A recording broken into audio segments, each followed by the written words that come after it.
When his teen daughter disappears, a desperate father is drawn into the underworld of the adult entertainment industry in the hopes of finding her. George C. Scott leads the way as we round out our first season of 70s thrillers with Hardcore.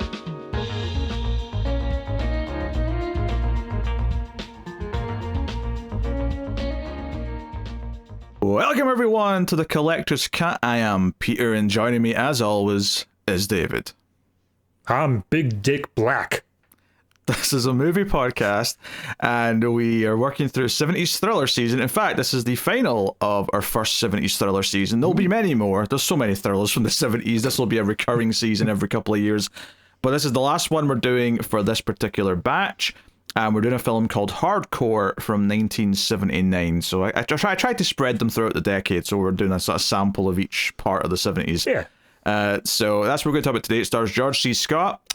It is about a father who is looking for his missing daughter, who seems to have wound up in some way or another. It's kind of unclear intentionally so for a large chunk of the movie, but in one way or another, she's ended up in the California porn industry, and he's on the look for her.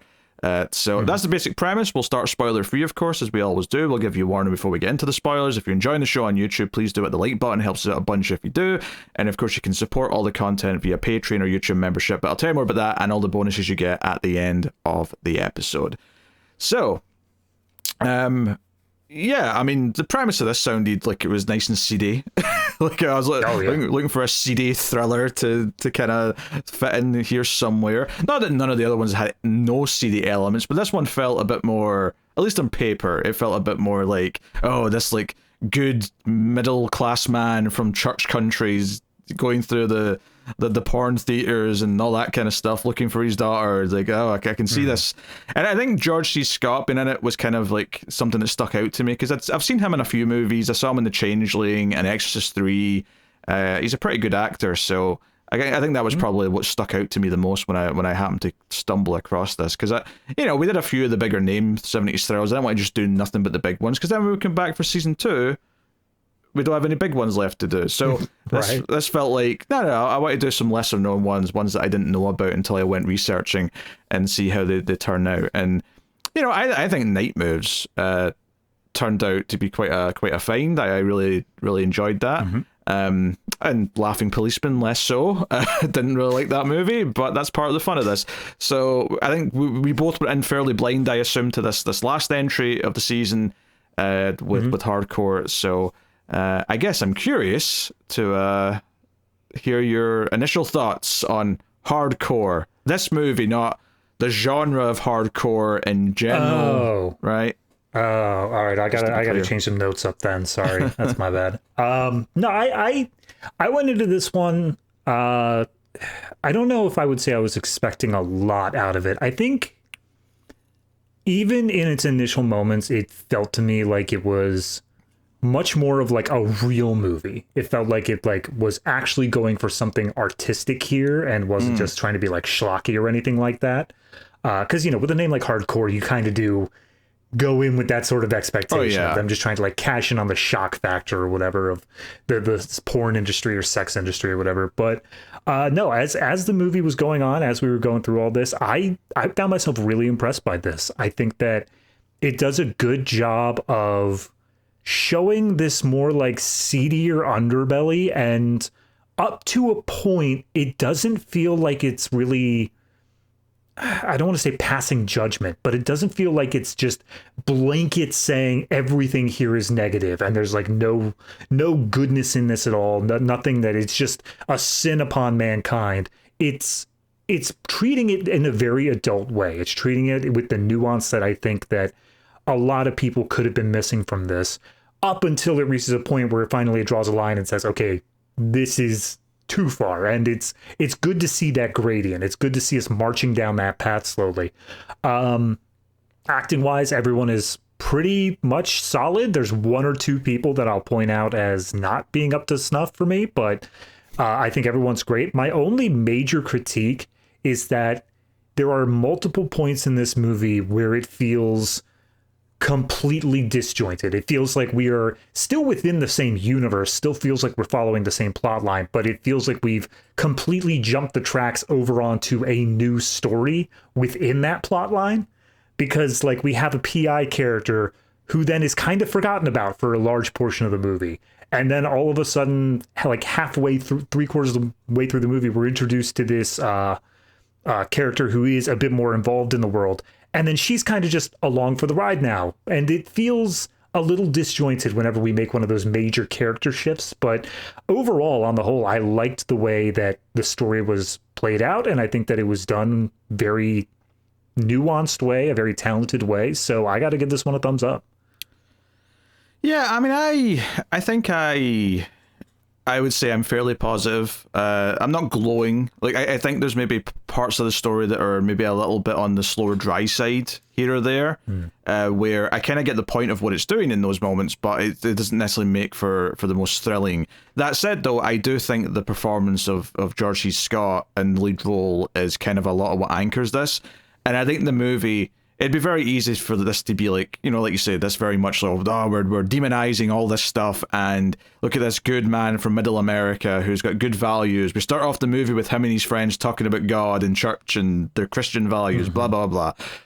But the movie goes out of its way early on to kind of subtly show some of his character faults. And not in like a big, mean way or anything like that, but just there's a little scene early on where he's talking to someone that works for him about this color scheme at this, like, you know, main sort of desk that's for public interactions with people who are coming in, because he runs like a sawmill / carpenter kind of workshop kind of thing, and just the way he navigates that conversation, but somehow kind of makes the other character give in to what he wants by the end, just kind of gives you a window into his character, and that he's like, you know, he will present himself as being understanding to the other person in the scene, but somehow will just not back down so that the other person has to give in by the end. And it's not like super monstrous or anything. He's not like, you know, yelling at anyone. He's not doing anything like that.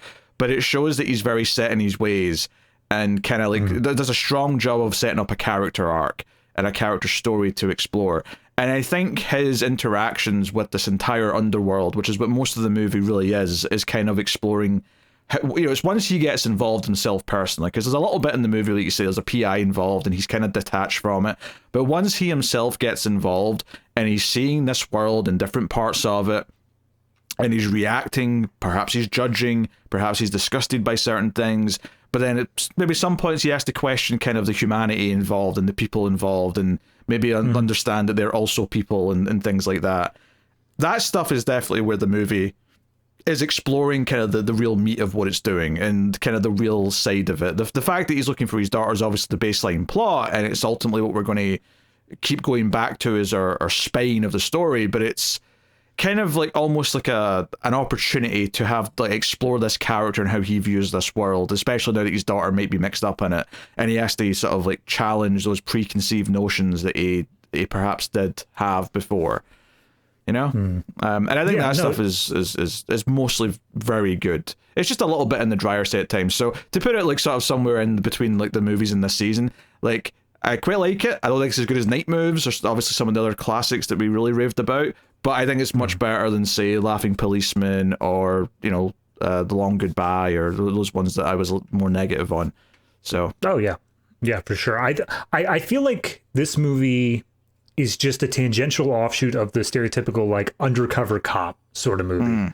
The movie where it's they have to go in to get information or whatever, but they have to become part of that world in order to do so. And then you see this slow thing of them having realizations about how they came in with preconceived notions and how these things are not as cut and dry, good and bad. There is gray in the middle. And this movie does a good job of exploring that. It has that nuance there, and I like the way that it plays that out. Again, I agree with you, though. There is drier moments to it that kind of does play into what I was saying with whenever there's this major like change in character focus and stuff like that, it takes a little bit for it to kind of get into the groove of what it wants to do again. Do you know what's funny though is that I feel like it always does get to a point where you can see why they made the change. It just struggles a little bit to get there to begin with when it does make those changes. Right.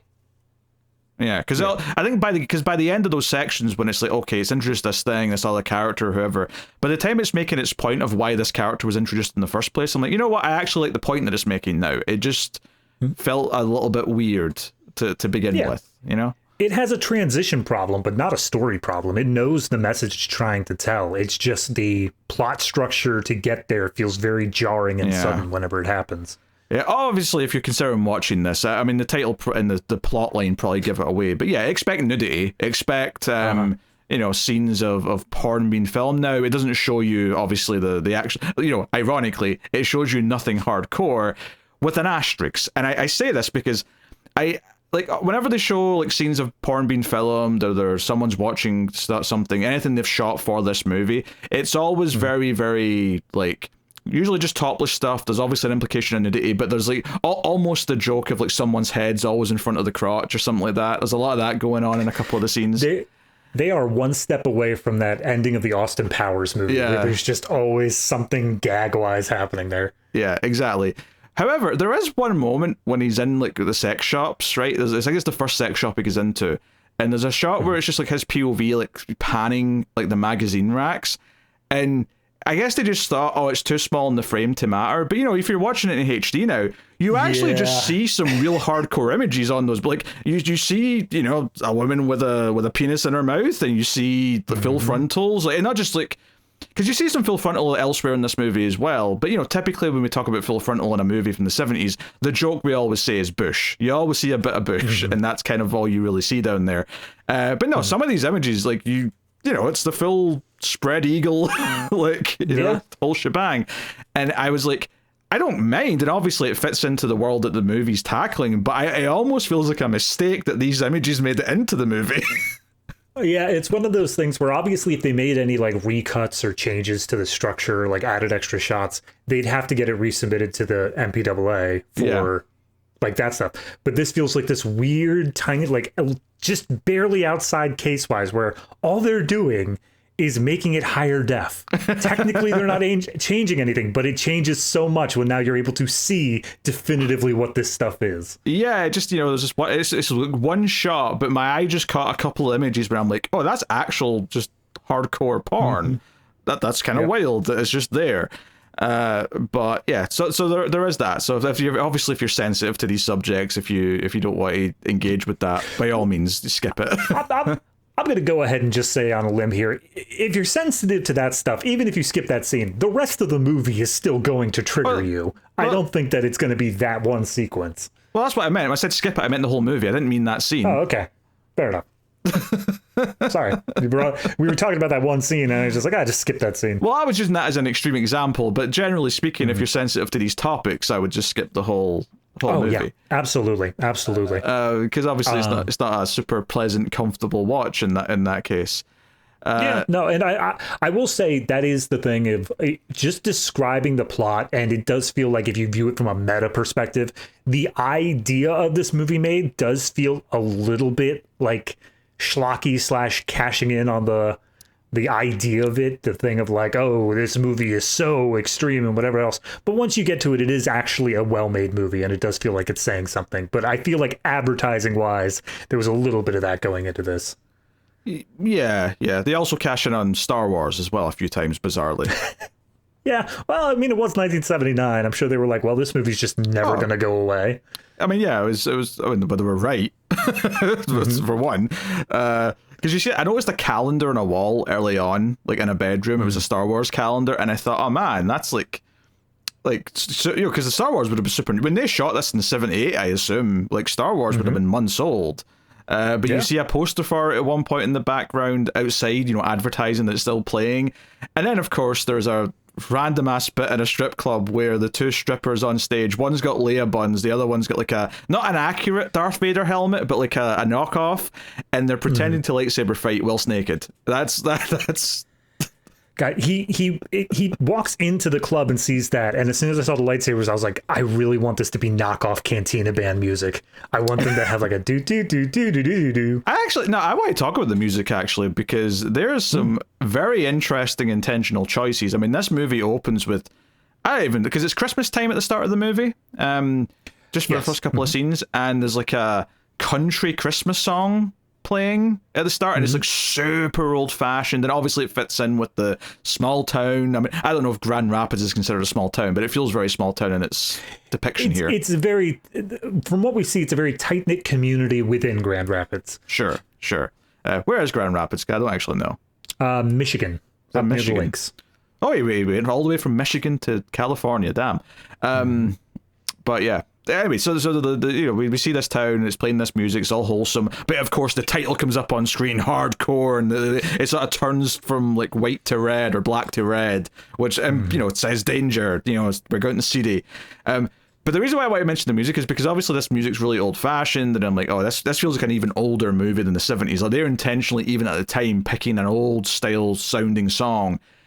The first time he goes out driving on his own in LA, or wherever they are in California to start with, the music that comes in is like this sort of like, almost like cutting like sound effect you'd hear in a sci-fi movie of like a damn, as he's driving around, and then it kind of starts to bleed into more normal music. But I thought there was a few times where it was like, you know what? They couldn't have picked something that contrasted more with that country crap at the start than this. Yeah. They couldn't have went further away from it. There's a long section where he's just hitting up numerous shops down on, I'm going to call it the Strip, but like it's all red light district stuff. And anytime he steps back on the street, there is this hard, it's got a little bit of like funk to it, but it's more of just like this heavy sort of rock sound to it, and it could not be a better fit, and also a difference from his original Homestead. Like, it is absolutely making him feel alien here, being the straight-laced business suit wearing guy driving down this area. Oh, for sure. Yeah. So, I mean, there's a lot of good attention to detail in that stuff. And I also like that a lot of his tactics to try and investigate things, especially early on, like, they fail because they should fail. And, ultimately they're not bad ideas, but he encounters roadblocks that make sense, but not in the way that, like, in Laughing Policeman, we kind of complained that there's a lot of, like, just going down dead ends where it's realistic, but it's not actually that entertaining. Here it's more like he's trying things that seem quite smart, but there's also natural endpoints, but they give him more ideas. So they still give him, like, a path forward, even though the initial idea fails. And I appreciate the sort of the problem solving of him trying to interact with the world, Oh, yeah. I mean, especially that segment, I really do love how the thing that he keeps on coming up against is this idea that he is so straight-laced, and so he's still trying to maintain his belief system at that point. He's coming in just saying like, oh, how hard could it be to find a girl? I'll just ask a few questions, I'll get directions, and I'll find her by dinner time. But then as he comes up against those barriers, he realizes, I need to change how I'm doing this. And in doing so, he has to basically create this new persona of someone who is absolutely nothing like the person that he is back home. Yeah, so I mean, obviously we'll get into all that properly in the spoilers, but as far as anything else goes, like, like I say, I think it's maybe a little dry in places and maybe feels a touch slow at some key points. But I do think it also makes some interesting points and like turns with certain side characters by the end. The characters that felt very one note to me initially, all of a sudden had a little bit of interesting depth to them by the end, and I thought that was kind of impressive. So, I think all in, I'm positive. Like, I think it's good. I also kind of understand, though, why it's maybe not stuck in the zeitgeist the same way that bigger thrillers from this era have. Yeah, I mean, it does strike me in the same sort of way as Night Moves, where obviously that one for different reasons, but it does feel like this is the sort of thing where just because of the way it's presented in, like, again, advertising, the poster, stuff like that, it feels like it's harder to have a serious conversation about this stuff because anyone looking at it from the outside without having seen it is going to assume it is just this schlocky taking advantage of the taboo subject sort of thing, rather than actually saying something substantial. Yeah. Also, I put out, so this is a Columbia movie, right? And I don't know if I don't think they'd merged with TriStar yet, and I don't know if Sony owned them yet, but you use the Columbia logo at the start of this is super old school, and I don't know if I've seen it before, where it sort of zooms into the torch and then just becomes like a sort of torch logo when it says Columbia, and I'm like, I don't know if I've seen that before. Right. This is like a super like early version of their intro. Yeah, Yeah, I'll see where I can find that logo, see how long it was used for. Yeah, that was interesting. I'm always piqued with that sort of thing. So this was directed by Paul Schrader. Yes. Who actually, has written some other really big movies. He was the writer on Taxi Driver. He went on to write First Reform, which was a 2017 movie I saw, which was basically Taxi Driver, but with a priest as the main character. And it's genuinely quite solid. It's not as good as Taxi Driver, but it's a very solid movie. It is interesting to see him directing this. And if I'm looking at his directing credits specifically, and he's still working, he's got a movie coming out at some point. It's not a year yet, but it says post-production on it. He's directed a bunch of stuff as well. I mean, he's maybe more prolific as a writer, but this was only his second movie. Prequel to The Exorcist? He did do a Dominion prequel to The Exorcist, which is not very good. But I don't know whoever was going to, two different directors tried to make that movie and they both sucked. So his was the slightly better version, if you want to, take that as a thing. Sure. I mean, maybe what it says to me, though, is that perhaps looking at these ratings, they kind of dart around a little bit. Now, he did direct First Reform, which was very solid, so maybe he has gotten better over the years. But certainly in, the 70s through the 90s, it seems like he was a better writer than he was a director. And when he gave his scripts to someone else, like a Scorsese, they went off and, turned it into something resembling gold. But it is interesting, though.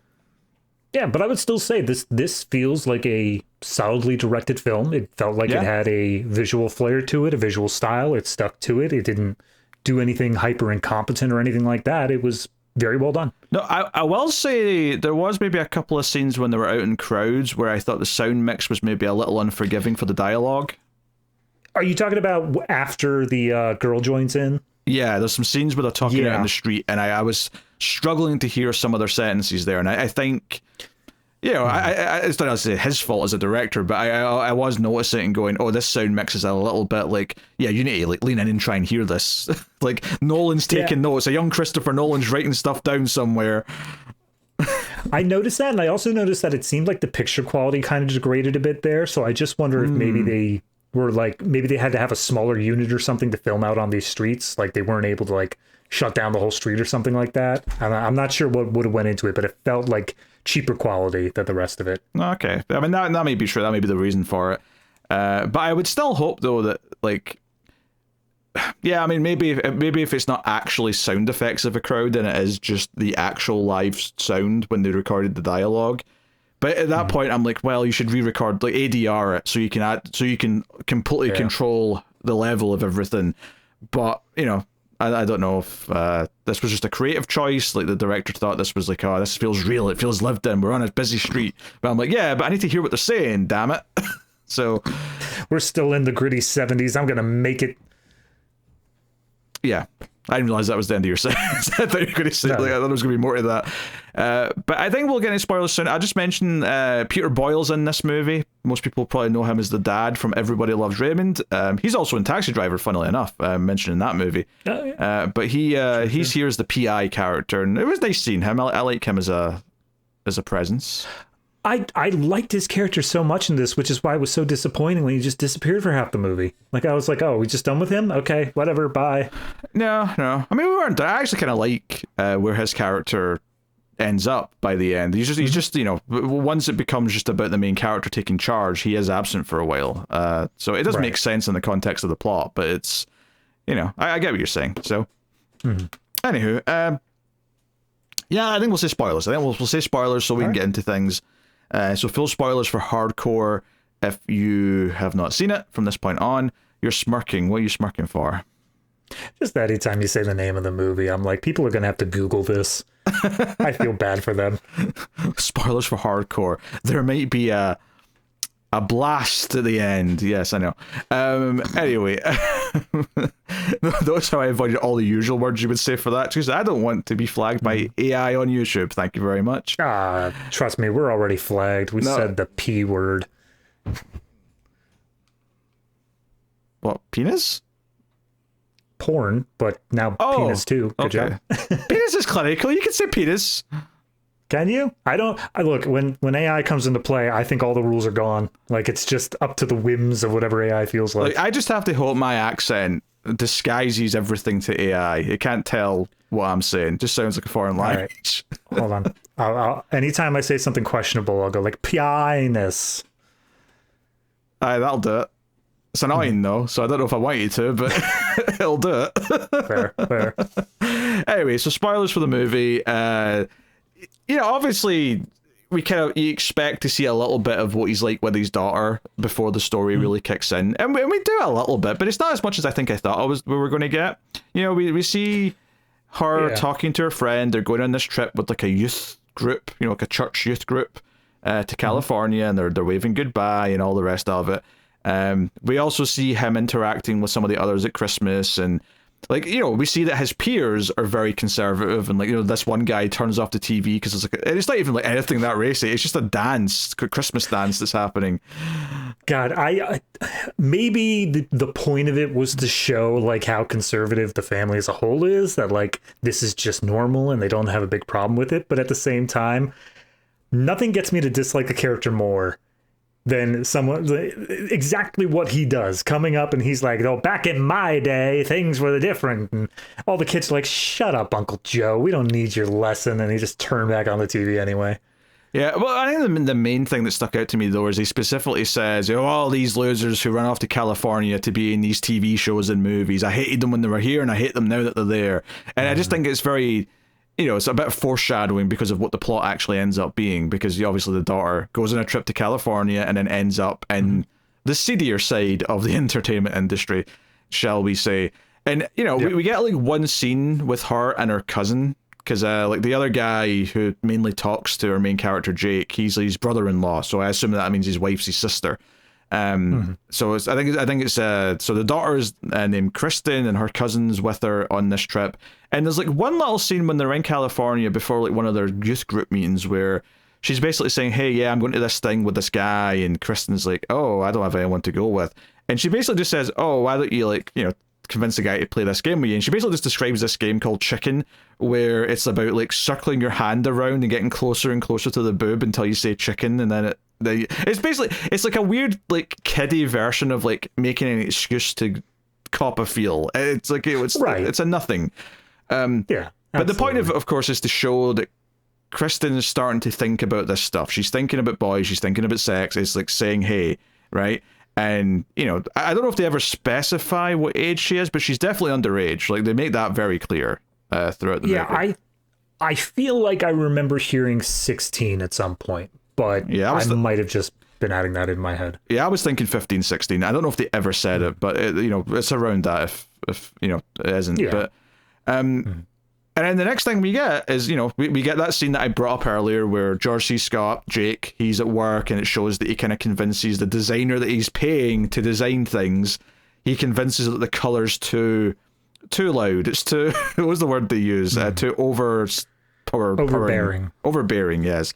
And convinces her by the end. And it kind of just sets up this idea that, he always makes sure that it's his way or the highway. Even if he doesn't he doesn't make any threats, he doesn't get mean, he doesn't yell, he's very pleasant the entire time he's doing it, but he's able to like sort of steer the conversation to her eventually saying, you know what, I think you're right. Even though he started by saying, well, it wouldn't be much point in me paying someone like you if I wasn't going to listen to your opinion. And yet somehow by the end of the scene, she's saying, you know what, I think you're right, Mr. Van Dorn. I think it'll look better. She's doing the good thing.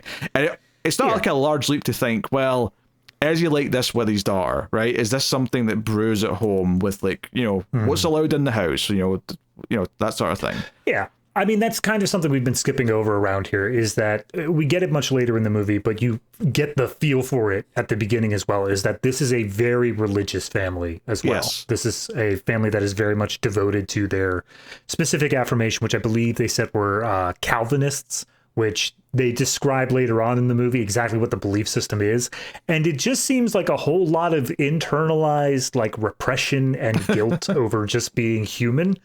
I mean, that's like most Christianity as well, but this one especially so. I feel like there's a lot that can be unpacked there, especially because I was reading trivia. Apparently both the director and George C. Scott were both raised in that denomination. Like they are interesting. Very much familiar with the content of that, but and yet they're making a movie that's poking at it, which is interesting, because it means that they've got some they've got opinions. They've developed opinions over the years from that experience. Oh, yeah. Absolutely. But no, I really like the way that it takes that idea. You get it so set in stone at the beginning of saying, like, here are the clearly defined morals of this family. Here's what they believe in. Here's all this stuff. And then you look back at that by the time the movie's done, and you see just how much it's been expanded, just how much he's had to give up in that gray area to be able to get to his daughter again. Yeah, and I think, the first big thing that happens, the inciting moment, isn't, we don't see some exciting scene where she's taken or whatever. We just get a phone call. He's with his brother-in-law and sister for, Sunday dinner or whatever it is, and the phone goes, it's for him, and he gets very serious. He comes over and explains she's missing. Kristen's missing. They don't know where she is. She was last seen at, like, this sort of amusement park or whatever it was. And they very quickly talk to, like, the other girl who's fine. And she's like, yeah, the last time I saw her, she was standing over by this ride. And he's like, was she alone? No, there was an older boy. There was an older guy there. And, like, it just kind of said... And I think the key thing that stuck out to me about all this, right? Obviously, yeah, okay, this is setting her on the path that he's going to set him in the path to go look for her and the world that she's going to get into. But the movie, very intentionally, does not give you a single inkling one way or another if she has been kidnapped and is forced into something, or if she is chosen to leave, if she is chosen to go with people and that kind of thing. And it kind of pulls you in both directions a little bit throughout different parts of the movie, especially in the first half, I would say, as to like, what is this? Like, was this something, did she choose to run away? Did she choose any of this? Yeah. And even if she did, that doesn't mean someone didn't coerce her. Like, I think one of the things that works about the ending ultimately is that even if she did choose some of this, and it sounds like she did, like, the people who are the villains are still villains because they're still using an underage girl, like, happily in the stuff they're doing, and they probably still manipulated her a little bit. They probably still suggested and said, hey, we can make your life better.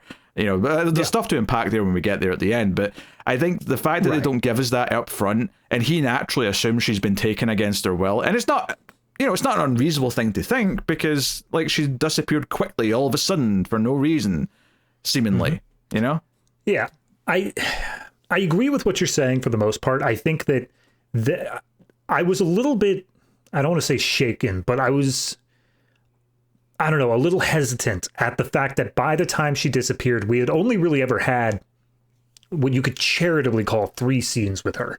Yeah. You had, like, the dinner scene, you had the getting on the bus scene, then you had that little, like, chicken game scene that we said before. But we only ever had really 3 scenes with her. And so by the time it says, oh, she's missing, I feel like I didn't get a good enough feel for the character to be able to make any of these assumptions. And not that, like, I wanted to make the assumptions, but I didn't feel like I could even begin to think intelligently about this. I feel like anything would have been speculation. But by the time we get into the plot, and I think that...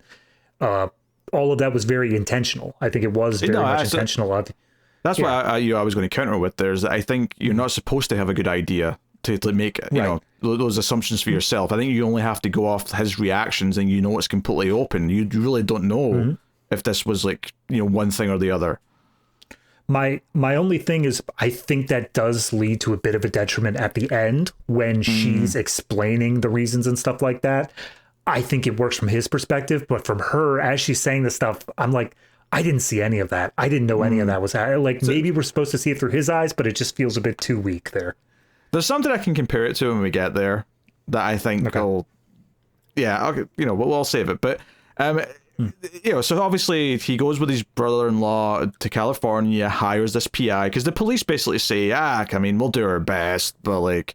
they pinned the picture to the wall of missing persons with like 50 other photos. Like, there's a lot of people. Yeah, so they go to a PI, which is Peter Boyle's character, Andy, and this is kind of the first shock value, not for the audience, but for the character of Jake, because Jake, doesn't like hearing the ways that Andy talks about what's going on, because he asks him questions. Is your daughter the type of person? It's almost like that scene in Night Moves where Gene Hackman's talking to the mother, but the mother's like, she probably sleeps around, she's a little slut. Like, that's basically her. She's a slut. Of course she's doing it. Right, whereas this is kind of like the same conversation, but with a very different type of parent who's like, you better watch your tongue. What you said about my daughter? And he's like, well, I didn't know. Is she the type of person who tries to act out? Is she rebellious? Does she go and sleep around? He's trying to broach these questions as diplomatically as he can, but it still feels like anytime he like gets close to what he's actually trying to ask, George C. Scott's like staring daggers at him, like, what are you saying about my little girl? What are you saying? So that's the point where I'm like, oh, okay, she definitely did this intentionally. And I thought that because I'm like, this is all about like him learning that he knows nothing about his daughter, and he doesn't know about how she feels about like their relationship and so on. And then I flip-flopped again completely, because he goes back to his hometown, he goes back to work, all the rest of it. He's clearly out of it. His heart's not there because all he's thinking about is his daughter. And maybe a month or two later, however long it is, Peter Boyle shows up. Well, that's what it is by the end. I don't know if that's what it is when he shows up in the town. Oh, fair enough. It says December 1977 and then blah, blah, blah. Months pass with no lead until May 1978. All right, 5. Okay. So he shows up in Grand Rapids and he's like, I'm here. There's something you need to see.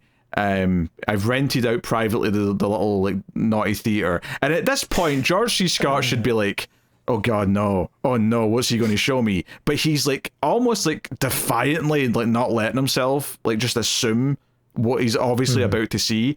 And they go to the theater, he puts on this reel of film, and it's sure enough, it's his daughter with 2 men. And I will say, this did make me swing the other way a little bit, in the sense that I really thought that the performance from her, she did not look like she was happy to be there in that footage. And I was thinking, oh, this feels more coerced than perhaps I would do. But again, that could just be nerves because it's the first thing she did or something, Oh yeah, I was getting the vibes of I think one of the other men in the scene is like undressing her, and she seems to be like a little bit like swaying and not doing things herself. I thought it was a lot more of she's drugged up or something like that, and thinking that she's not there on her own free will entirely. But this is a sequence. I've been on record before. I have a lot of empathy in general when I'm watching media, and in doing so, whenever there's a moment of like extreme cringe or just any sort of like extreme emotionality, I am absolutely the type who is going to pause the movie and just be like, okay, all right, let's just get through that here. I forced myself to get through this scene because I feel like it was important to the character acting here to see how George C. Scott breaks down as he's forced to watch his daughter on screen like this after she's been missing for 6 months. Yeah, he leans forward, he covers it, and he says, like, turn it off. Like, he yells it by the time he finally does switch it off.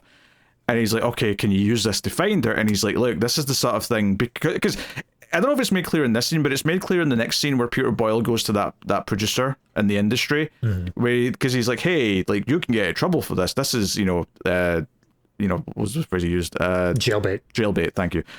So they're making it clear, no, this is like, porn in general is legal now. Like, that's something that's been mentioned already in one of these scenes, but this is still obviously very illegal because this is someone who's underage, and if you're peddling in this, then you're in big trouble. And the producer's like, hey, I don't need to do it. Like, I make tons of money just making regular porn. I don't need to be involved in that, is what he says.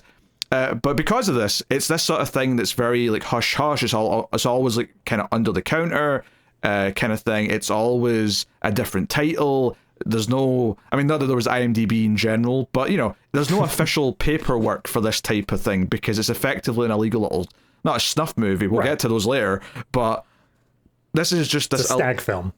Yeah. Yeah, it's something that doesn't really have a trail, but he's going to keep looking, and even says like, hey, you may not like what I find, you may not even want her back, which is a very dehumanizing thing to say, in and of itself, but it's like, okay. And then we follow Peter Boyle for a little bit, where he goes to this porn shoot, and it's almost played for a little bit of comedy because like the director's just saying certain things, and like one of the actresses, because it's 2 ladies and 1 guy, and one of the actresses is like, oh, he's finally got it up, and he's like, oh, fine, let's go on, let's get rolling. Like, he's good to go. I love the bit he's directing in the scene as they're recording. He's like, all right, put your leg up there, do whatever. And then he talks to one of the actors, just like, all right, so I just want you to like let your mind wander, just relax, think about your dad. And I'm like, what the hell is what? What kind of direction is that? Oh dear. But Peter Boyle shows up, has this conversation with the producer, but then it kind of shows like that he might be unreliable as like the character we pass off this investigation to, because the producer says, hey, wait, you recognize one of the actresses? Oh, you like her? Come in and watch the show. Come on, just be quiet. You can come in and watch. And then that kind of leads to like when George C. Scott like decides to come back out to California because he just can't let it rest. He has to look into this himself. He comes to this guy's apartment and he's with one of the porn actresses, and they're starting to like, you know, kiss and whatever on the couch.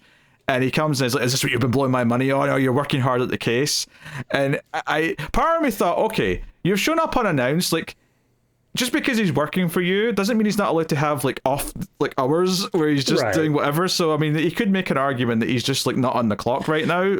But you know, he gets mad. He's like, oh, this is what you've been doing, and it really sort of sells this idea of like, he, not that he's easily bribed per se, but he can get distracted. He can be tempted by the surroundings that he's in. Whereas George C. Scott's character, he's going to go in with this like, you know, steel like shield, because I'm like ultimate number one Christian middle America. I will not be tempted by any of this. I'm here to find her and nothing else. I will not be distracted by anything. He goes full Liam Neeson in Taken. Like he's a man of singular focus. He will not stop. Yeah. I do really like in this sequence though, there's every once in a while, especially with Peter Boyle, he just the way he delivers a line, just the way he's putting these sequences, it's almost always working for me as a comedic beat. Like back when he's first telling George C. Scott's character that he found something, he gets him on the phone. It's just like, I want you to meet up with me outside this hotel. Like, I got something to show you. Hard cut to them walking down the street, and the first line out of his mouth is like, you ever watch a porno? And I'm like, that's just funny. That's just a funny line. And then same thing here is that as George is getting so annoyed and so pissed off at this guy, he tells him like, get out of here. It's like, this is my apartment. What do you I can't just leave. And he's like, get out. And he's like, fine, all right, whatever. And he just like goes out and chases after the porn star again. Yeah, because Jake then has a look through his files that he's collected so far, and it's all these like, you know, actress profiles. They've got photos of them with their little like basically their resumes, you know, kind of thing. And a couple of names. He finds out about the porn producer. And this is when we get to him just kind of like driving around the seedy parts of town, get into the porn shops and trying to ask around. And obviously he goes into a shop and he looks around and he tries to like ask the person at the desk, have you seen this girl? Have you seen the movie she's in? That kind of thing. And like, they just think he's a cop. They're just like, oh, I don't know anything. I don't know who that is. I don't even know who runs this place. I just work here. Like, wait, what? So they all just start playing dumb. And one of the things that keeps coming up as well, especially when he's in like the brothel places, and they're like, hey, are you a part of the police department? You have to say that if I ask you that. You're not affiliated with them? And he's like, no, I'm not. No, not at all. And they're like, okay, well, you gotta say it otherwise. I wonder if this is one of the movies that like attributed that, who created that as a rumor that you have to say that if you're a cop, because clearly that's not true. Like that's the dumbest thing I've ever heard in my life. No. I mean, the part about if you are like an undercover cop, you're not allowed to actually like engage in the sex. Maybe that's technically true. I mean, I'm sure they still do it, a lot of them, but like, absolutely. But that might technically be a rule, even though they might not care or enforce it in any way. But yeah, no. But I really did like that bit about the shop owner, or the guy behind the counter, I should say, because he's just like, I just want to talk to the owner. He's like, I don't know who owns this place. I don't know nothing about nobody. And he just stonewalls him completely. And as it gets further down the list, as you see him get like a little bit more desperate, a little bit more angry, but everyone keeps on hitting that exact same beat of, I don't know anything about anything. There's stuff that I clearly do know, and I have no reason not to know. I'm not going to tell you because you seem like you're too straight-laced to be just an average John in here. I mean, I don't even think it's just that, though. I think part of it is just the idea that of anyone asking questions of that nature, you just shut up, because of this world, you don't want to, like... And it's so frustrating for him, because, like, it's almost like he wants to scream, I'm not a cop, I'm not trying to get you in trouble, I do not care about what you do, I just want to find her. But no one wants to help him because they think it will just lead to them getting into trouble, or it'll lead to people they're scared of getting into trouble, which will get, you know, knocked down back to them, kind of thing. But one of my favorite things actually is when he goes into the first, like, what turns out to be a brothel, and he goes up to the girl at the desk and she's like, hey, we've got rooms, it costs this much for 30 minutes, this much for 60 minutes, You get one-on-one time with a naked lady. Anything else that happens in there is between you and her. And I'm just like, oh, I love this legal, like, just like walking around the edge of the law, where it's like, no, if you do anything in there, and if you tip them, I mean, that's between you and them. Like, that's just the two consenting adults. You know, that's not prostitution, right? All you're paying for is a room and the presence of a person. That's literally the modern escort business, as far as I understand it, is like, you are paying to have this beautiful woman on your arm for the night, and whatever happens after her shift, that's entirely up to you. As you understand it. I'm also a Calvinist. I don't know about these things. This is entirely the devil's work. Yeah, I mean, I think that's like the weird legal disclaimer that probably is still used, is like, hey, you know, like anything else that happens, like, you're just paying for time. Anything else is whatever. Well, I think it was like a Family Guy sketch or something like that, where there was a bit where it was a guy and a woman like about to have sex, and then he's handing over money. Police bust in and say freeze, and he's like, whoa, hold on, I'm filming this with intent to release it, therefore it's not prostitution, it's creating pornography. And it's like, oh, well, that's totally legal, have a nice day.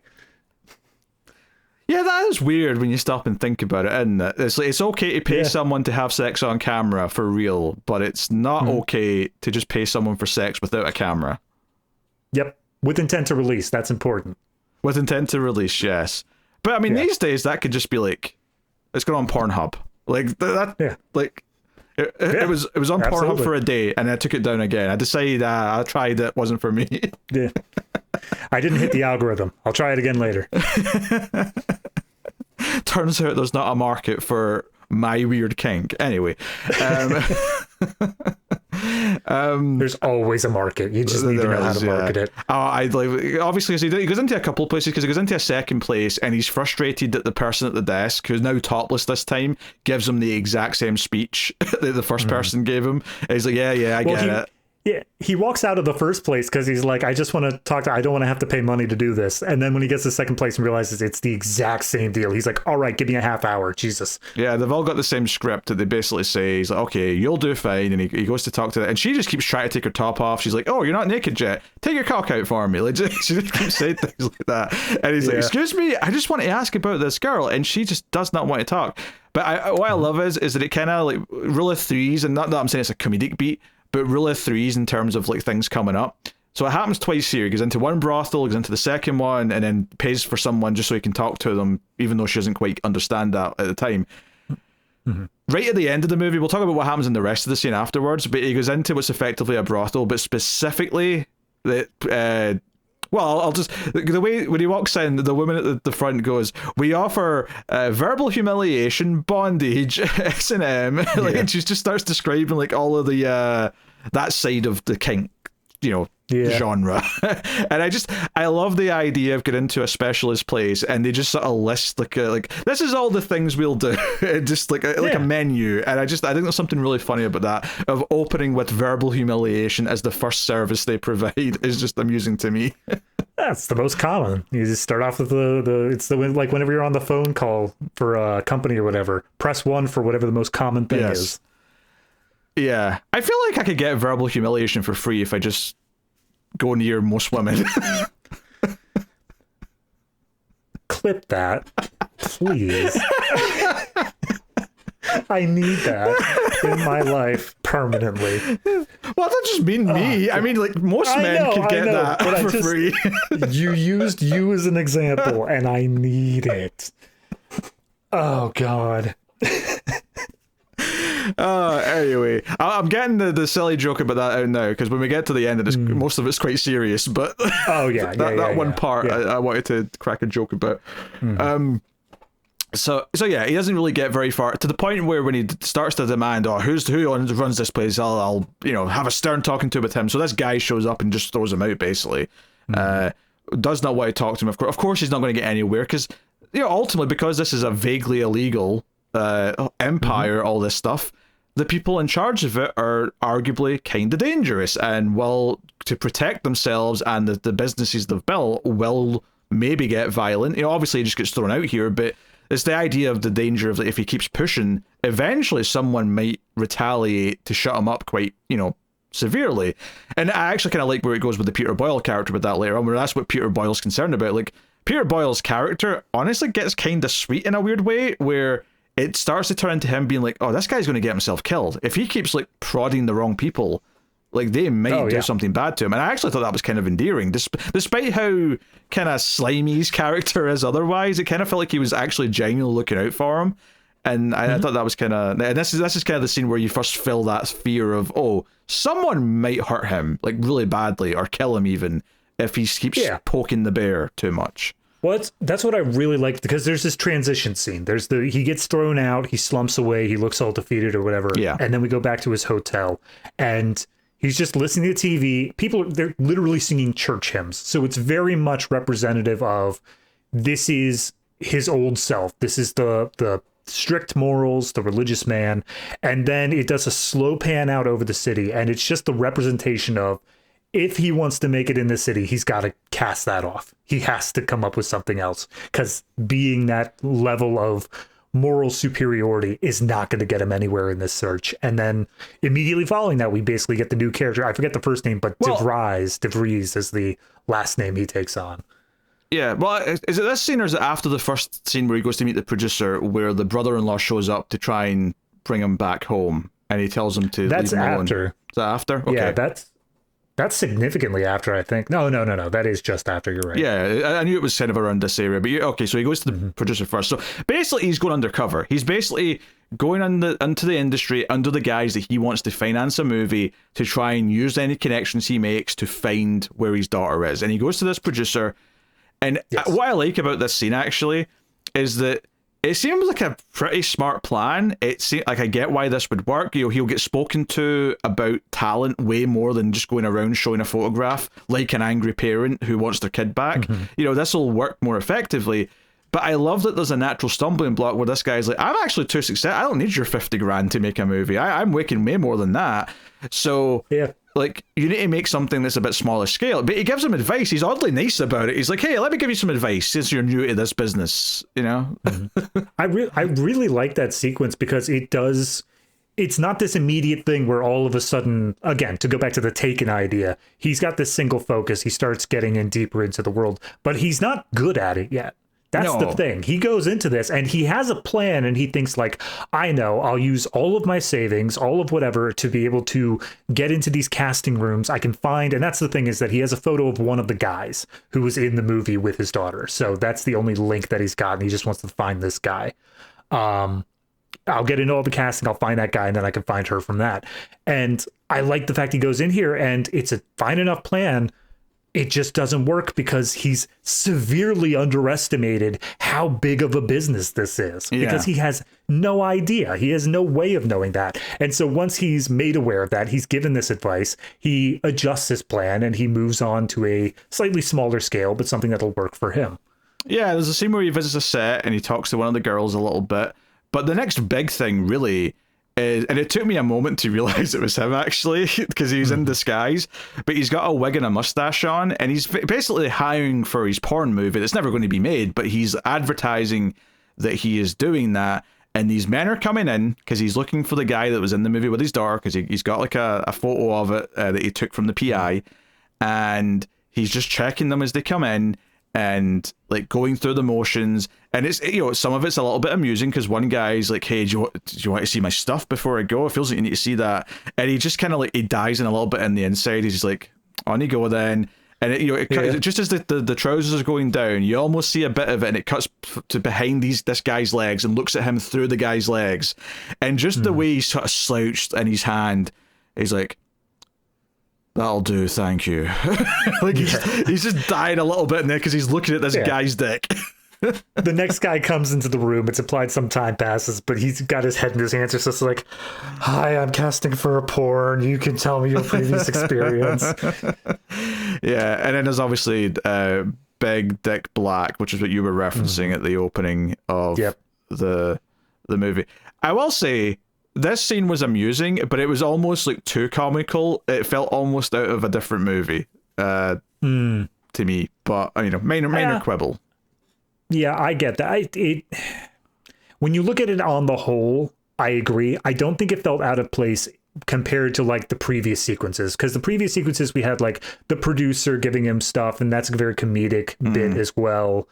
We had the bit of him placing the personal ad at the newspaper, and the guy in line before him is basically just saying fastest tongue in the West will prove talent upon showing up or whatever. Like, it's a comedic stretch of scenes, but yeah, once you get to the end and you look back and you say, oh god, that was the same movie.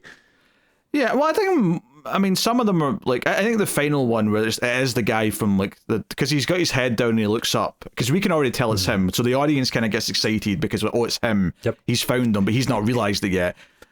He goes by the name of Jism Jim. I have nothing to add. No. What I really liked about this sequence is, you know, he gets him to sit there, because he comes in, he's like, hey, I've heard you've not been hiring anyone, so is this even like a real thing? He's like, no, in fact, I think you might be right for the role. Because he's just been saying to everyone, you're not right, you're not what we're looking for. He just keeps saying that.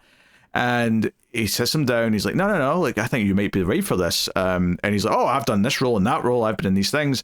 And he's like, I think I've seen you in something. And he pulls out the photo, and he's like, oh, yeah, I did that. It didn't pay very well, but, that was a whole day. And he's like, oh, and I also like this girl that was in it. Who was she? Like, do you have any...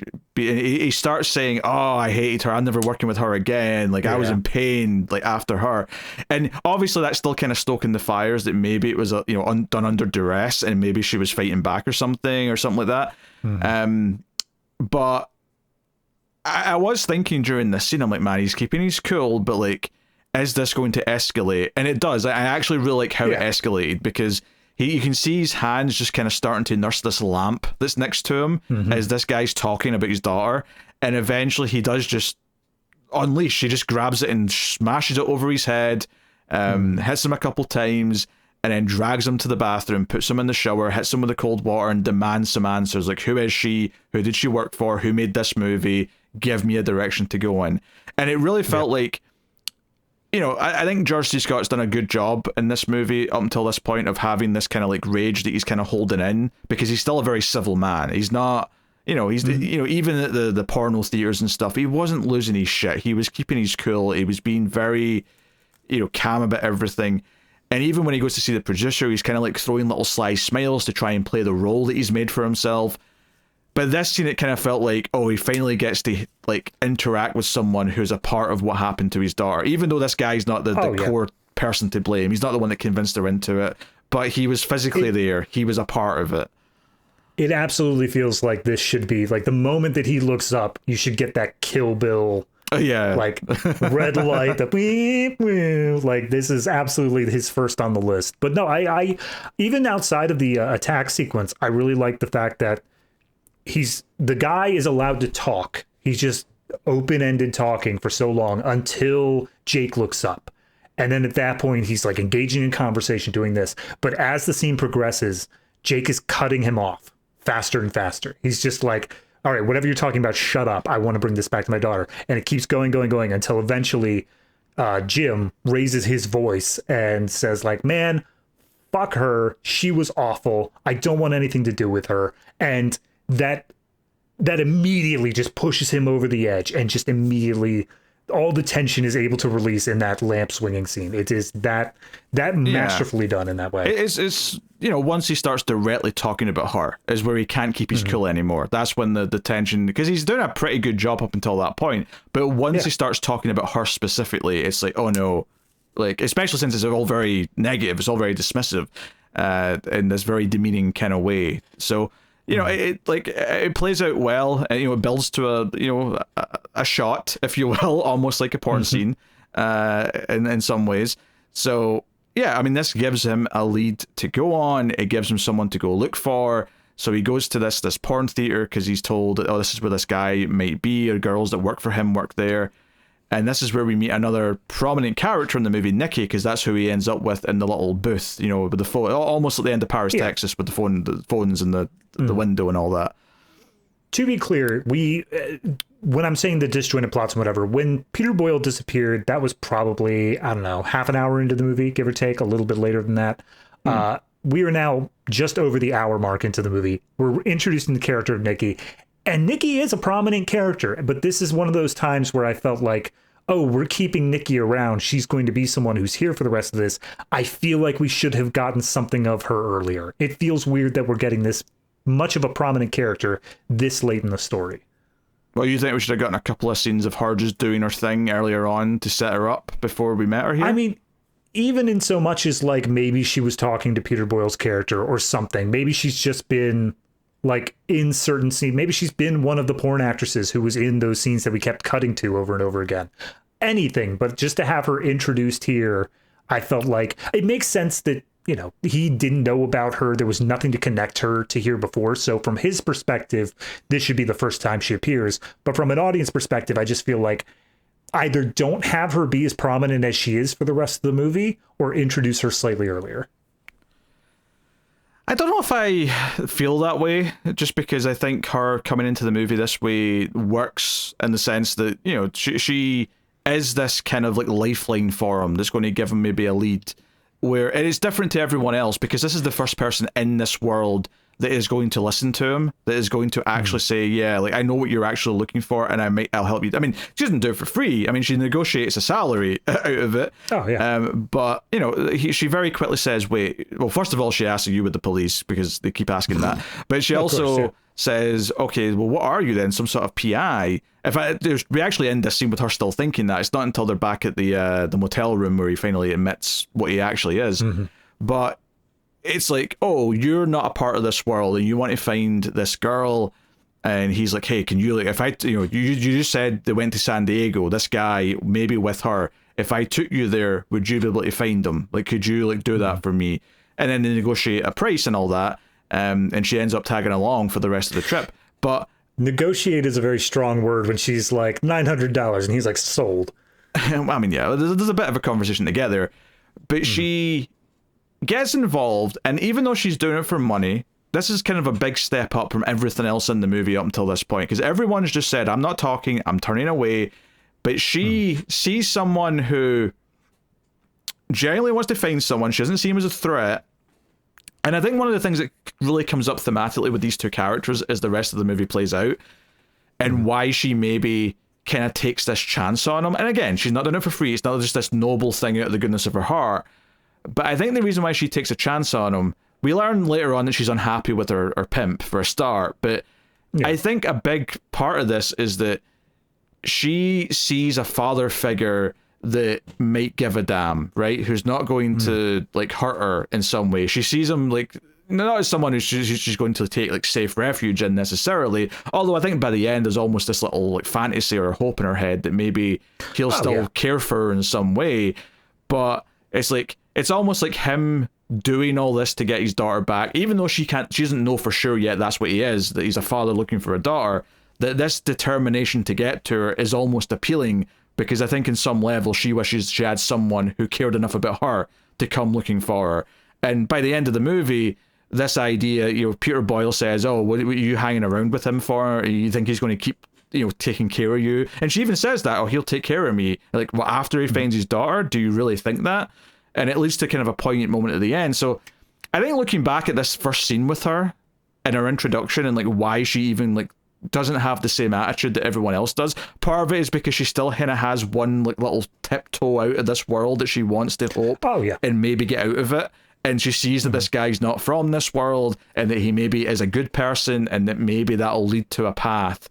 But of course, part of the interest that comes between their clash of characters once they're spending time together in motel rooms and talking on the street is that there is this difference in, like, belief system, not just in like religious beliefs, but specifically their views on sex and their views on how to talk about that subject. Before we get into that, though, I do want to go back to what you were saying. This idea that she has, this way that she views him, I think that in that initial scene, it does kind of just boil down to money for her, because she is, as soon as he's willing to shell out, I think it was like $900 a week for as long as this takes to go to find the girl, she's like, okay, awesome, payday, easy, simple. But once he does do the reveal that this is a father looking for the daughter was, at least according to him, brought into this world against her will, and like she's the only one who can help and all that. I think that the parallels of she sees herself in the daughter role. Yeah. She sees herself as, this is the same sort of situation I was in, and I need to be able to get out of it as well in the same way. And seeing that he's offering the daughter an out, she's hoping that she'll get the same sort of offer when all this is said and done. And yeah, that idea of the hope being there, of him taking care of her, I don't think it's so much of a necessarily fatherly role where it's this idea that he's always going to be there and it'll be unconditional or whatever, but this idea that he is the lifeline. He is someone who is going to be able to get people out. And she's hoping to at least cling on to that when all this is said and done. Obviously, as we get to the poignant moment at the end, that changes significantly, but I like this idea that all of this stuff of her opening up to him, which we'll get to in a second, is from this viewpoint of, let me show you that I do have this other aspect to me, that like whatever I've done, whatever else has been going on in my life, yeah, I've purposely made these choices, they got me there, but am I really so different from you and theoretically your daughter by extension? Is it really like I'm completely separate from that? And then using that to try to get that lifeline out of there. Yeah, I mean, the lifeline thing's a good way of putting it, but it does almost feel like, even if she's not thought about it much, there's almost like just a little bit of a delusion and a hope, right? You know, when the PIs like confront her about, because I mean, honestly, like the actual investigation here is like they go to San Diego, she talks to one guy she knows, and like no, he's the guy they're looking for has already went back to San Francisco, so they've went from LA to Diego to Frisco, and now they're there and they're looking, and one of the names that comes up through all this, of course, is was it Roban? No, Rattan. Yeah, Rattan. Right. So they bring, like, one of them mentions that name, and she's a little bit freaked out by that. She says, "Oh, that's the guy that deals in pain." And he's like, "Wait, is my daughter unsafe being near him?" And that's like a separate plot point, which we'll get to in a minute. But this is also roughly the area of the movie where the PI's been getting more involved. The brother-in-law characters went to him to say, "Hey, I want to hire you to go protect my brother-in-law because he's out of his element here." And you know, he tracks the brother, he tracks Jake down in the motel. He even makes a little joke about how, "Oh, there's a girl on your bed. This is kind of like how you found me." And obviously they're not doing the same thing. That he's not actually trying to make a move. In fact, it kind of seems like a couple of points that she thought they would just be having sex in the motels at night on this trip, because that's what people expect of her usually, and she's expecting to do that, and he's like, no, you can go to your own room. Like, we're not doing that. But that's kind of, that's just like natural expectation. But when he shows up and he's like, you know, he has this scene alone with her after Jake leaves where he's like, "Hey, you know, what are you doing around here?" He basically tries to scare her off. And I think the whole thing with her character by the end, when he, you know, once Jake does have his daughter back, and there's this moment where before he came here in the final sequences, she did say to him, you know, "You're just going to forget about me after you've got your daughter back." And he kind of like very sweetly says, I promise I won't forget about you. And that's not obviously a commitment to be her father figure or anything like that, but he's just saying, "I'm not going to just disregard you," because a lot of their conversations have been about their views on sex and religion and all that. And one of the things that comes up when she kind of feels a little bit, I don't know, offended or maybe looked down upon by him, is she brings up, "Well, you think all I do all day is this. You think this is all I am. You don't think I'm anything else. And you can't even bring yourself to say what those things are." And, you know, she makes him say "sucking off" at one point because he wouldn't even say that without some prompting. And a big part of this, of course, at the end, when he looks over at her, when he's getting his daughter into the police car and he looks over and sees her, you know, he does say to the PI, "Hey, can you do something to look out for her? Can you, like, you know," the sad point that has been made here at the end of the movie is that she is a human being. She's found herself in this world with no real way out, and no easy sense. And he feels bad for her because he sees her as more of a human being now. He's not forgetting about her, but ultimately her, and along with a lot of other people in this world, they don't have a father who cares, who's looking for them. They all don't have him to come and pull them out of this world.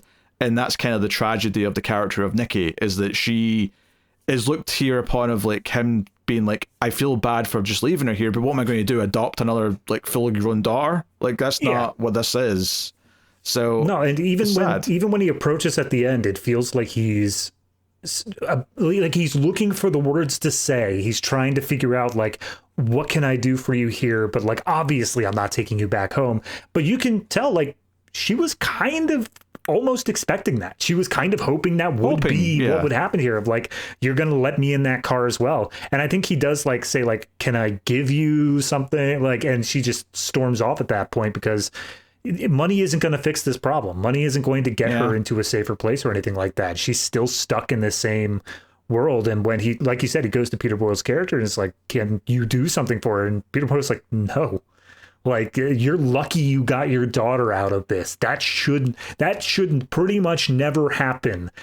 And you managed to do it. Take the win. Yeah, but obviously there's a sadness of like, but Nikki doesn't have a father to come and get her. And lots of other women in this world who might not want to be here. So some might be happy to be in that world, and there's nothing wrong with that. You know, obviously, I think the views in the modern day about sex workers, not for everyone, like some people are still very judgmental about it, but I'd like to think we've advanced a little bit in the last 50 years or so. Yeah. But I think this little moment with Nikki as a character, like, it ended up being a lot more poignant at the end with her and bittersweet than I think I was expecting it could be when they first started palling around. Certainly I thought, part of the point of this character once she's introduced is that he's going to, like, you know, a lot of his judgments about people in this world are going to be whittled away a little bit because he's going to get to know her. He's going to see her as a human being and maybe reconsider how he thinks, especially since she even brings up the idea of like, hey, you know, what was your home life like with your daughter like? You can clearly see that she's thinking that Nikki might have chosen to run away. And she's not going to say it outright necessarily, but she's clearly thinking that and maybe try to set him up for the expectation that she may not want to come home if you do manage to find her. And it kind of like, it's like, I don't think he's been a monster. I don't think anything in the movie suggests that he's been this absolute, like, terrible father or abusive or anything like that, and that's why she might have wanted to run away. But certainly that there was some unhappiness on her end. She didn't feel like she was being listened to or whatever the case may be. So, I think all that stuff with her ended up being a lot more fulfilling than I was expecting when she was first introduced.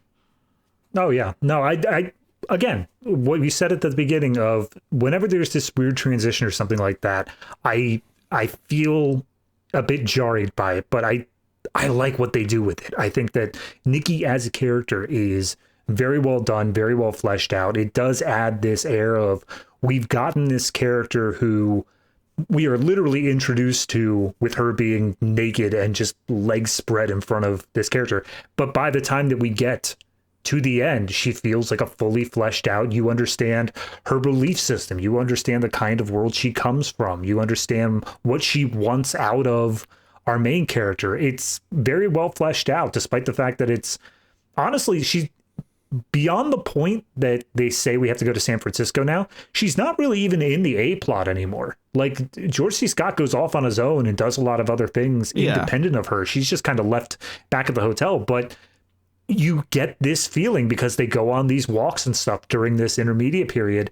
And I think on top of that, what really lets you relate is that she's the one that he opens up to about, like you said, the home life, but also like, here's how his religion works and here's how all this other stuff works. We as the audience don't know that. So to hear him finally break it down feels like she's the one that essentially we can relate to as an audience character because we're learning these things as she is as well. Yeah, but of course that's also where he's a little bit extra judgmental, where she's saying, well, I believe in this, we're kind of alike, and he's like, we're not that alike. Like, he actually put up that little barrier there as they're discussing it. So I think that stuff is pretty well handled. And then obviously the flip side of this is the introduction of this idea of Rattan, who does very, very seedy stuff. So I really like how this flips. When Peter Boyle shows back up, he basically has to talk to Jake outside, and everything before this, everything we've seen with Peter Boyle before this, is he's the one with one foot in the world. He's the one with the guy, like the guy that Jake could not possibly get on the level of, and is just knowing about all this stuff, and Jake views with all this moral depravity. And then we come back in this scene, and like the very first thing that Jake says to him is, "Tell me about Rattan." And Peter Boyle is shook. He is like, what have you gotten yourself into that you know the name Rattan? Because that is not an okay thing, bro. Yeah, he's like, hey, let the police handle this. And when he says that, it doesn't even sound, because up until this point, it's like, oh, the police won't do anything. But it kind of sounds like the stuff Rattan's in, if you can point out where he is, the police will go and deal with him, because he's actually doing especially nefarious stuff. I mean, he doesn't say that out loud, but that's kind of the implication when he suggests to just let the police handle that. But to the point where, like, you know, when he like storms off, he's like, no, I'm going to get my daughter back, damn it. Like, Peter Boyle goes up to the motel room, grabs the phone, and says, you need to tell me where he's going. Like, give me the location, because I need to send the police there. Like, it's really good from a suspense perspective, just on a raw entertainment value, because you're like, oh shit, he's going somewhere dangerous. He's finally overstepping into a world where he shouldn't be going. And there's like two parts to this. Like, the first part, of course, is where he goes to this like another like sex theater type place with the little booths, and he starts asking around for, you know, something really nasty, something that Rattan has made. And this guy, he's like, oh, I don't know who that is, but I can probably get you into a viewing of one of his films if you pay me $100. And he does. And this is the thing, that when he goes to this like place, and they really like shoot it very suspensefully, where we're walking down this red lit hallway, and it feels very seedy. He gets to the room of the theater. This is actually before some of the motel stuff, actually. It's split in two. I think this comes first, and then where he's going to the final location. Yeah, this is before Peter Boyle really talks about, or talks to the Nikki character. Yeah, the Peter Boyle stuff is in between like this and then what the final part of the movie is. But he goes to this little room with a projector set up, and there's just like 2 or 3 guys in there. And the movie starts, and it's like, okay, it's a bit in the kinkier side, because this woman's in like a gimp mask and like, you know, some leather bondage stuff, but it's, you know, whatever. Like, you know, people are into this, no big deal. That's just a normal Saturday night for Pete. That's fine. It's a normal enough thing. No, as long as everyone's consenting, no harm, right? Yeah. And then Rattan, it turns out to be, walks into frame and stabs the other man that was there in front of this woman, and so there's like a death on screen, and it's like, oh shit, this is a snuff movie, Jesus Christ. And then he kills the woman as well, right? So it's like a double murder, effectively. But not before tearing off the mask and letting him see, oh, thank God, that's not my daughter. Oh, of course, yes. So, but also there's like oh, we want her to know she's about to be killed, like the fear of it and all that. And I'm like, wait, what are you guys like? Like, if you're getting off to this, then like, why has no one got a Kleenex out? Like, I don't understand the entire scenario that's happening here. But obviously, it's more about the emotional getting off, the higher level of orgasm. Of course, but you know, they're all like, you know, he obviously, George C. Scott's putting his head down, and he's like, you know, distraught by the whole thing. But it's very disturbing, because okay, this is like one step further, and it's that final bit of fear of like, if the guy that's doing this is the one who has my daughter, is she eventually just going to end up in this type of movie? Like, is she going to be the victim? And it feels like this is finally introducing a race against the clock sort of thing, where it's like, look, she would have been fine in this world in general. I would have liked to have her back home, but whatever. This is saying, no, if we don't find her soon, she will be dead. Yeah. So he's you know, he goes hunting basically for the guy, and this is what leads him to the sex dungeon brothel style place where they're offering all the you know, degradation services and whatnot. But he's like, hey, that guy who, you know, sold me a ticket to this, like, he's here, let me see him. And he just barges in past the ladies and finds them in one of their themed rooms, because they've got all these like dungeony rooms. And I love the detail here, actually, which makes for a fun little set piece, that all of these like separate rooms are obviously something they've just done themselves in a bigger space, because it's just like really thin, like papery walls that they just keep like going through. It's like styrofoam. It's barely anything. Yeah. Which makes sense, because like, obviously they've rented or bought this place to like do this out of. They've just like divided it up into their own little rooms for the purpose of having, you know, we can have 12 customers at a time because we've split it into 12 little rooms or whatever. But yeah, well, that's the I also really like from that sequence when, as he's walking down the hall, of course, the guy's in the last room. Yeah. But you also get the visual of first room is lit solely in red. Second room is blue. Third room is green. So as we bust through the walls as we're doing this, you can see, oh, we're going back into those previous rooms. Like, it sets up the geography really well to tell you exactly where you're at. Yeah, and other than that one lamp hit from earlier on, like, this has not been like a physical movie for George C. Scott. He's not like physically engaged with people other than that one scene, But here it's like, no, like now, like I feel like there's danger here, and I think the guy's close. I need to get a location out of this asshole. So, he grabs him, kicks him outside, throws him into some poles and some lampposts and things like that, and ultimately makes him say, hey, he's at this club that's just down there. That's where he goes. So it gives him his location to go. So Jake storms down there. He comes in. He sees some sex dancers, or let's say sex dancers, strippers, whatever they are, on the stage dancing, and he sees his daughter. Right, his daughter is here for the first time in other than the footage of her, of course, in almost 2 hours. This is the first time we're seeing her, so it feels like a big deal. And Rattan turns around when his name's uttered and immediately pulls out a little knife, like a little switchblade, and the chase kind of ensues.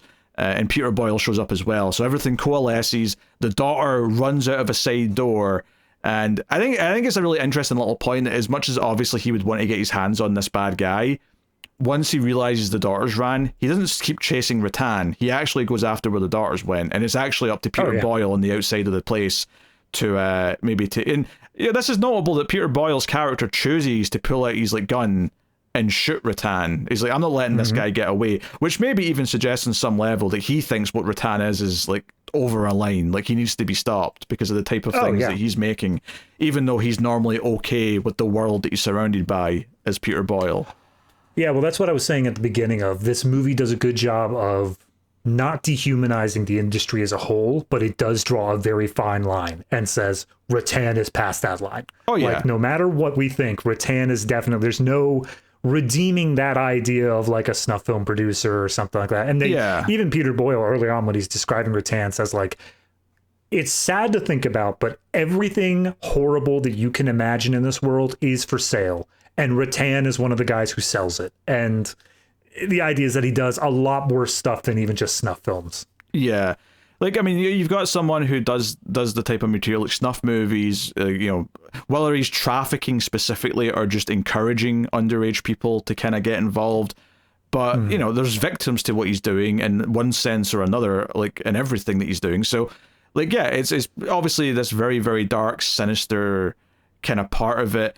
And, it's still something the sex work industry, A-okay, but trafficking, people who are doing it against their will, obviously still incredibly evil and sinister. And this movie obviously has that line there where obviously the big scene really, other than the final bit with Nikki out in the street, of course, is the scene where he goes into this back room where his daughter's hiding, and he comes in and says that he's there to take her home, that she's okay now, this is all over. And he's still saying I've got you, those men who took you, they're gone now, you're safe. Yeah, and she ultimately reveals here that no, they didn't force me, I made a choice. And he obviously reacts, he's breaking down during this scene as she's describing how she felt and saying, and he kind of admits, I love you, I do, I just didn't really know how to show it. I didn't know how to get loose. Because this is the thing where one of the things with Nikki throughout the movie was the idea of hey, where's the mom? And he kind of dodges the question, just kind of implies that she's not around. But Nikki later says, she's not dead, is she? She just left you. And he admits that that's true. Which maybe makes you think, well, if the wife wanted to leave her, maybe there's some similar overlap as to why the daughter would want to leave him as well. Yeah, we kind of skipped over it, but I do think it comes back from this idea of his religious beliefs, where he breaks it. I think they're waiting for an airport or an airplane or something. Yes. He basically breaks it down, and the belief system, as far as I understood in the Calvinist perspective, is that everyone who is going to be saved by God or whatever in the end times has already been picked.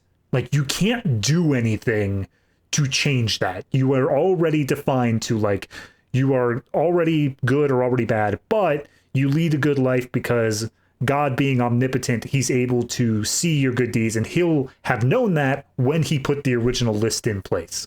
So if you're basically destined to already lead a good life or lead a bad life before you even do anything.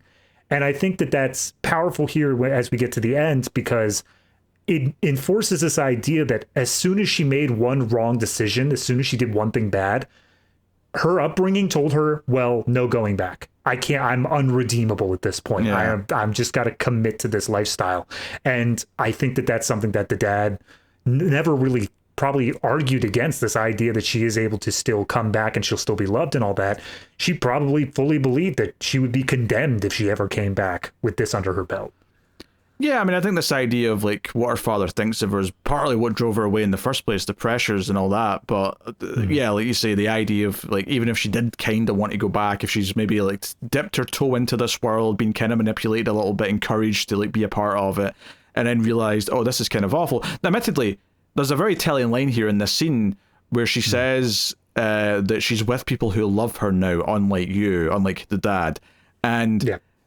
I think that's a very interesting line, because that does at least say to me, you might have made a choice, but it does sound very manipulated in that choice, because these people absolutely 100% do not love you, right? There is absolutely no way that is an accurate statement. But the fact that you think that is very telling to, one, where your mental space is at, but also how they talk to you, how they, they want you to feel, certainly. And ultimately you're still a child, right? So like you are malleable in that sense. I think that because there's an earlier line as well where she's like, you never approved of like my hobbies, my friends, you always drove them away. I think it's the conflation between being loved and being accepted, because I think the dad, at least, in the beginning of the movie, he loved his daughter. I don't think there was any sort of doubt about that, but he loved his daughter enough that he wanted her to live a very specific lifestyle that he saw as right. He wanted to force her down a very specific road because he believed that would be what's best for her. Whereas the acceptance angle, this thing that's a lot more important to her, especially being a teenager, going through all these changes and these different lifestyles being presented to her, she's seeing the acceptance as what she needs as love. And so as soon as someone comes up and says, yeah, no, go ahead, have fun, do whatever, and we're not going to stop you, that's something that I think she was craving a lot more, and she's just conflating the two ideas. Yeah. It's obviously, she's not like 100% right in anything she says here, but everything she's saying is fueled by mistakes or things in the relationship with him that weren't working. And yeah, I mean, that whole idea, I mean, that his entire religion, like, or his, not religion, but like his specific, denomination. Outlook. It sounds so defeatist to me, like this idea that everything's already predetermined and predestined, and like you're just going to be good because you were always going to be good. I'm like, no, the power of life is choice, and that you can make a difference to yourself, if not everyone else, but you can certainly choose who you are, choose what you want to be, choose all these things.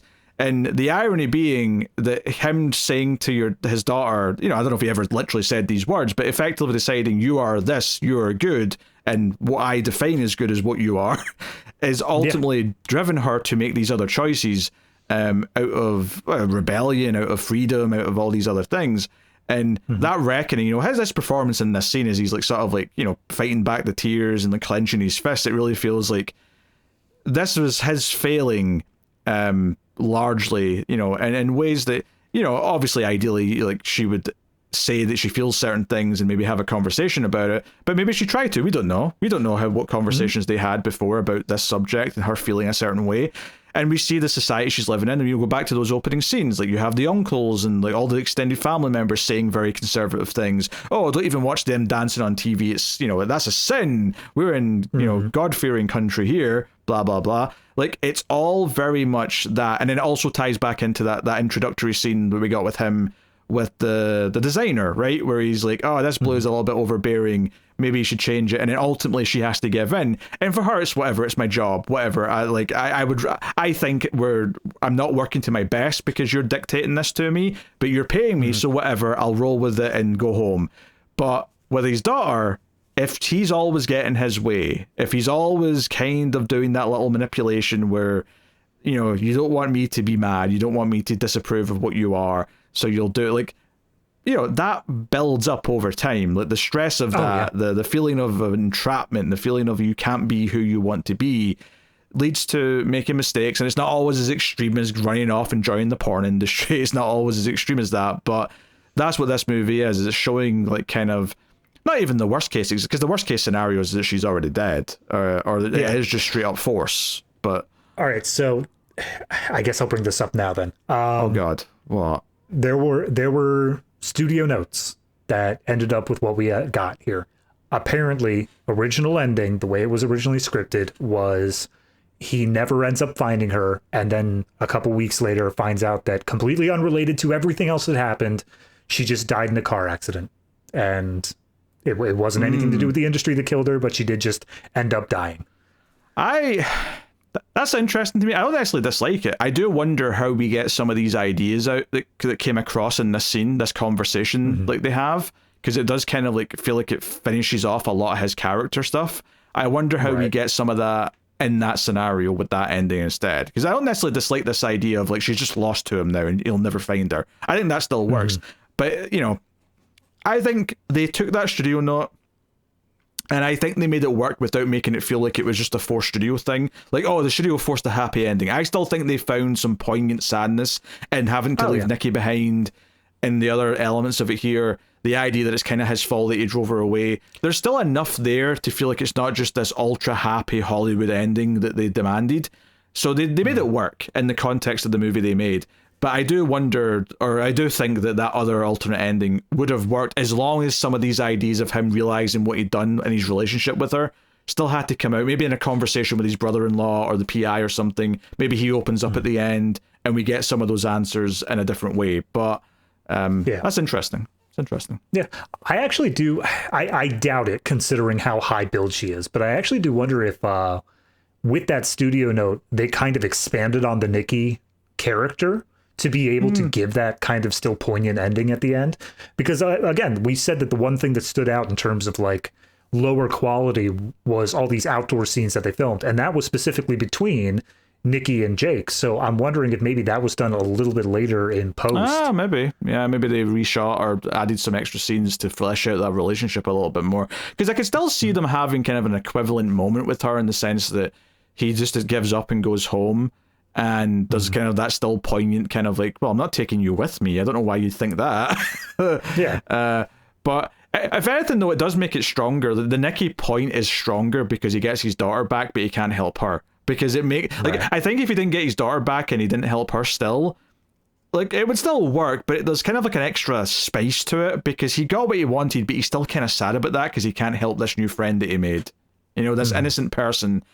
Like, he can't help her anymore. And I don't know. Like, I think they took the note and they got some interesting stuff out of it that they wouldn't have otherwise had, which is I think good creative people making it work, if nothing else. No, I think that there is a chance that if we had stuck with the original ending, this might be one of those all-timers movies. This might be one that is up there with like the sort of ending of French Connection and stuff like that. But I think that with what we have here, it isn't a failure of storytelling. They still really made it work for the themes that they were going for, and they explored it as deeply as they could. I just think that, it might have had a bit more staying power in the mind if it did end with such a just gut punch of nobody gets what they want. Yeah. Yeah. I mean, I think they intentionally also leave it very open. Is like, I mean, are they going to have a happy father-daughter relationship now? I mean, it's kind of unclear. Like, she agrees to go home, like, you know, ultimately, but like, you know, is he going to have changed enough for this to work? Like, are people in the town going to look down on her because she disappeared into California? Like, I mean, I don't know how much they all know about what she's been up to, you know, in this other state, but you know, if there's any inkling of it, are they going to judge her? Is she going to be treated differently by her peers, kind of thing? You know, I think her father has done a lot of learning on this journey where he's not going to judge what she's done because ultimately he's going to be so relieved to have her back that he's at least going to try to not be like that. But you know, I wonder, you know, is cousin or aunt, you know, Jenny or Karen, are they going to just kind of look at her with a side eye because, oh, you're just a little whore now? Like, if I had to extrapolate what I think would happen based off of what we're leaving with the characters, I think that those two become just a little bit more distant from the community. They're separated out a little bit. I think that he's not going to be as devoted to his religion, his church or whatever. He's going to try to show his daughter more attention, try to give her the life that she wants to have. Maybe she doesn't really work out. Maybe she like gets depressed, something like that. I'm not sure exactly how it would turn out for her because I said up front, I think there's 1 or 2 weak performances. she's one of the weaker ones for me. As much as I think she's fair. got this very emotional point here at the end, and the emotion comes across, but I think her performance is just a little bit too weak for it. So the thing I wanted to compare it to a little bit is actually Paris, Texas, because I was thinking after the ending of this that her performance in that scene where they're together and she says she didn't get kidnapped, that this was at least partially her choice. I was like, oh damn, see if you gave me something that was, and this is asking a lot because Paris, Texas I think is like a 10 out of 10 like all-timer. Oh, yeah. But if you gave me, because that movie also has a character looking for another character, and the context is very different and the reasons are very different, the backstory is very different, it's a lot of different things. But if this scene between the two of them was kind of a similar quality to the scene of like Harry Dean Stanton and the wife character at the end of Paris, Texas, when they finally get to speak to each other, like this could have like elevated the entire movie to like historic levels. And as it is, it's fine, like you say, from his perspective, but her side of it does feel a little bit undercooked. And I think the scene needed to be longer with more from her, and I think the performance needed to be several notches up the belt of like quality to like do that, to put it into this place, this level of this entire sequence completely just not justifies, because that's still the rest of the movie didn't work, but like, because when you think of that scene in Paris, Texas, without getting into like spoilery stuff, but everything about that wife character is basically explained in that long conversation, and the performance sells all of it. And it's a risky thing because obviously leaving something that late in the movie can feel a bit, if it doesn't work, then it's a huge hindrance. But in that movie, it pays off spectacularly because it's so good. Here, I think if this scene felt like we enriched the entire like relationship between the father and daughter, then it would elevate the whole thing. But as it is, like, it works still from his side. It still feels like a good ending to his character. It just doesn't make her rise up to be like an equal character, and with a big standout sequence at the end. She's just kind of okay in the role that she's in. Yeah, I would argue that I don't think, without expanding out that scene, like you're talking about the Paris, Texas scene, and that is a long sequence. They do that for quite some bit. I think they would need to extend that to be near equal to that in order to make her character even have a chance at that. That's what I'm suggesting, though. I'm suggesting that once he gets in that room with her, we should have spent 10 minutes almost, like, with them having this, like, great, solidly written, heart-to-heart kind of sequence. But somewhere at the 5-minute mark, you have Peter Boyle bust in being like, I just shot Rattan. It's a whole thing. Anyway, David, what are you rating Hardcore out of 10? I think when I saw this movie, and nothing against the audience, nothing against the patrons and all that, but when I saw it was a vote as well, I went in with like very suspicious expectations. I'm like, how good is this really going to be? Because I forgot this was a vote winner by that. I didn't mention that at the start because I didn't remember that. Yeah. But obviously the last vote that they put through was not exactly our favorite of the season. So I went in with very low expectations. To be fair, though, I don't think when they voted for Laughing Policeman, or indeed this, most of them had seen either of the movies or any of them. I think it was just what's got the most interesting title / poster / one-line premise. And that's fair. That's fine. But I, of course, went in very skeptical because of that. But I was shocked with the quality I was met with. It was a very nuanced take on a very complicated subject, even back in the 70s. It was very well done. I felt like the themes were very fully explored of everything they wanted to do here. So I don't think I can give this thing any less than an 8. I'm going to end up at that. So very well done. Yeah. It's funny because I don't think I was at an 8 when I finished watching it. I think I left the movie thinking, there's a lot of good things in that movie. I see a lot of value in a lot of it, but I don't know if it quite adds up to great overall. And I'm kind of wrestling if I still think, because, everything we've said is good about it, I absolutely meant. But I think part of me still maybe coming down on a 7.5, just because of a few disjointed elements in the script and pacing, and just like there's just a couple things like the ending having like that standout sequence with a daughter that might be either written a little bit better or have a better actress like nailing it. I think would have like really elevated it into like great territory. I think as it is, it's good with a lot of good things in it. It just doesn't quite add up to, and there's a reason maybe why it's not considered one of the greats, you know, and it's talked about as quite as much. But also maybe people got more prudish over the years and didn't want to engage with a topic or subject matter as this. So anyway, I fully expect you uploading this to run into some problem with YouTube. I don't know what it'll be, but I'm expecting some problem with YouTube. Yeah, the title of the movie is a bit, you know, I feel like usually the words movie review next to whatever the other words are usually just get you a pass, but I wonder if hardcore movie review is going to look good to their system. Like yep. And then does it make the cut? I think pretty clearly for me it's yes, it's making the cut.